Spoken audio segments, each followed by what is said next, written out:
E aí, pessoal, hoje vim contar pra vocês mais uma história de um crime horroroso. No dia 19 de março de 1977, a jovem Colleen Stan, de 20 anos na época, não imaginava que sua vida ia mudar drasticamente. Naquele dia, ela resolveu pegar uma inocente carona para ir até o aniversário de um amigo. Ficou ali parada na estrada, sinalizando até que um carro aparecesse. Quando um casal jovem com seu bebê apareceu na estrada e parou para ela, não imaginou que aquilo era o início do fim. Na ocasião, se tratava de Cameron Hawker, de 23 anos, e sua esposa Janice, sempre confundo esse nome com Justine. Mas ao invés de deixá-la na festa, para onde ela estava indo, eles andaram 300 quilômetros a mais com ela dentro do carro. Eles levaram ela para casa deles na Califórnia, em um lugar que se chama Red Bluff. Eu nunca ouvi falar nesse lugar. E trancaram a coitadinha embaixo da cama do casal. A jovem Colin relatou que ela ficou naquela situação durante 7 anos. Passava praticamente 23 horas do dia trancada. Gente, trancada em uma caixa. E quando ela saía era para ser torturada, espancada e outras coisas mais. Na história diz também que ela chegou a ter o corpo esticado sobre uma mesa pelo Cameron, que além de tudo, o sequestrador fez que ela assinasse um contrato de escravidão para ele. A Colin disse que ela chegou a ter um mau pressentimento na estrada quando eles pararam em um posto para que ela fosse no banheiro, mas que ela resolveu que não, que aquilo era coisa da cabeça dela e que mal poderia ter em pegar uma carona, né? Que era uma coisa que ela já estava habituada a fazer e resolveu seguir viagem. Gente, por isso que eu digo, nunca ignorem o seu sexto sentido. Melhor pecar pelo excesso e vaza, vai embora, do que depois ficar pensando, nossa, se eu tivesse, e se? Prefiro estar no conforto e segurança da minha casa. Ela disse que foi no momento que ela voltou pro carro que ela notou que tinha um objeto meio esquisito ali no banco do carro, uma caixa com um furo no meio, mas ela não deu muita importância para aquilo e seguiu viagem. Mais tarde, que ela veio a saber que essa caixa era uma caixa de cabeça. Eu nem sabia da existência desse negócio. A partir dessa história aqui que eu vi o que era uma caixa de cabeça. Diz que depois que eles saíram desse posto, o Cameron pegou uma estrada de chão, atacou a Colin, amarrou ela e forçou a colocar a cabeça dela dentro dessa caixa. Por isso que é uma caixa de cabeça. O furo no meio é para que fique o pescoço, né? Uma caixa de cabeça.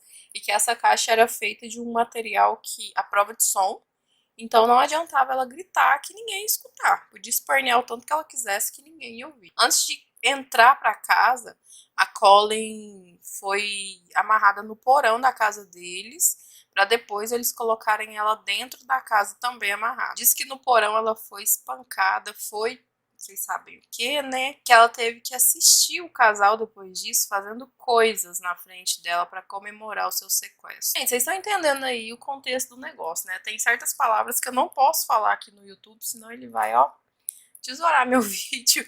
Então, sejam um pouco espertos aí, coloquem a cabecinha pra pensar do que eu tô falando. A Colin disse que ela tava aterrorizada e que ela tinha certeza que eles iriam matar ela ali naquele momento. Só que mais tarde, depois que eles levaram ela pro quarto, eles forçaram ela a ficar dentro de uma caixa que ela não conseguia ficar nem sentada, nem deitada. Aliás, ela não conseguia ficar nem de pé e nem deitada. Ela passou o dia inteiro sentada. Depois disso, o casal acabou se mudando para uma casa móvel que a gente conhece aqui como motorhome, né? Aquelas casas dentro de um caminhãozinho, de uma van. E que o Cameron construiu uma caixa para colocar ela em forma de um caixão. E que era aí que ela ficava em torno de 23 horas trancada nessa caixa, embaixo da cama do casal. Ela conta que ela ficava ali no escuro e praticamente sem ar, que nessa caixa tinha só um buraco, que tinha um ventilador ali do lado de fora que jogava ar por esse buraco, porém que no verão a temperatura ali dentro chegava a cerca de 38 graus Celsius. Como ela ficava ali dentro trancada o dia todo, ela não tinha acesso ao banheiro da casa, ela não tinha acesso à água, ela não tinha acesso à comida, ela foi privada várias vezes de comida e de água, e eles deixavam dentro desse caixão um pinico, que o espaço era tão pequeno que ela não conseguia nem se mexer direito, ela tinha que mexer esse pinico com os pés para conseguir usar e fazer suas necessidades físicas, né? Ai, que horror. E o casal disse a Colin que eles faziam parte de uma seita chamada campanha, acho que era campanha, eu não escrevi aqui no roteiro, mas eu acho que era campanha, uma coisa assim.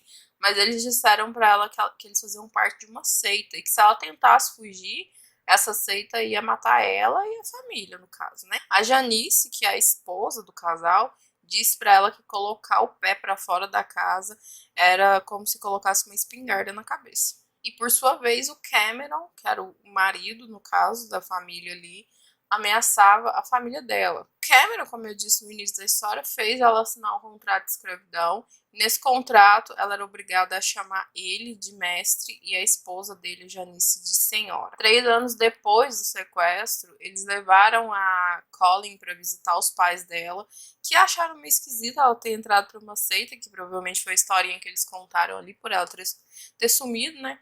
Mas que não criaram caso e aceitaram a situação, mesmo achando estranho.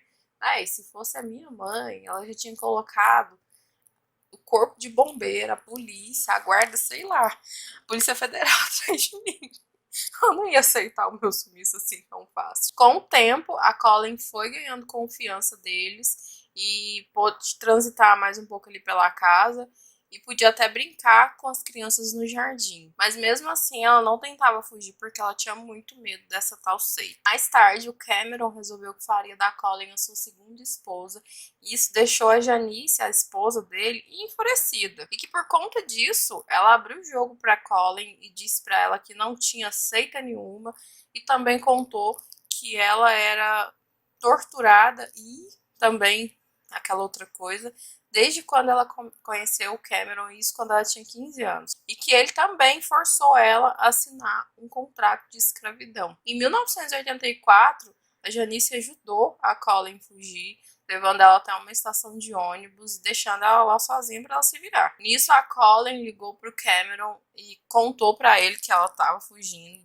Ela disse que ele chorou no dia. Chorou de desespero, né? Porque provavelmente imaginou que seria preso. Só que a Colin não denunciou ele pra polícia e depois que voltou pra casa ainda ficou ligando pra ele várias vezes. Gente, olha aí a síndrome de Estocolmo, hein? E que foi a Janice que entregou o próprio marido pra polícia depois de um tempo, que ele foi preso pelo sequestro e morte de uma outra jovem em 1976. Pela ajuda no caso, a Janice ganhou imunidade jurídica, enquanto Colin pegou 104 anos de prisão. Pelo sequestro, no caso, né? E também pelo sequestro e morte da outra moça. No julgamento foi dito que a Colin desenvolveu sim síndrome de Estocolmo, que é quando você se apaixona pelo seu sequestrador. Provavelmente a Janice também desenvolveu essa síndrome de Estocolmo. E a Colin rebateu dizendo que não, que ela começou a se afeiçoar pelo Cameron quando ele mostrou qual é a palavra que eu vou usar? Afeição por ela e deu uma Bíblia no aniversário dela de presente e deixou que ela comemorasse o próprio aniversário. Olha se isso é motivo para você se apaixonar por alguém, né? Que te sequestra, te tortura e faz outras coisas piores. E é isso, gente. Hoje a Colin tem 62 anos, ela se formou em contabilidade depois disso tudo e teve vários casamentos que não deram certo. E a última coisa que ela disse na entrevista que eu vi foi assim, que a sua vida vira um limbo quando você está sequestrada. Depois que ganha novamente a liberdade, é como se os portões se abrissem, somente corre para eles. A vida da Colin, esse sequestro, foi retratado em um filme que chama The Girl in the Box. Eu não procurei para ver, mas depois vou procurar, deve ser bem interessante. E aí, gente, o que vocês acharam desse caso? Eu nunca tinha ouvido falar nisso. Nunca tinha ouvido falar nem nesse filme, The Girl in the Box. Deve ser mais ou menos a garota na caixa, né? Uma garota numa caixa, por aí. Mas é isso. Se vocês gostarem do vídeo, dê um like aqui embaixo. Não esqueçam de compartilhar, comentar e até mais. Tchau!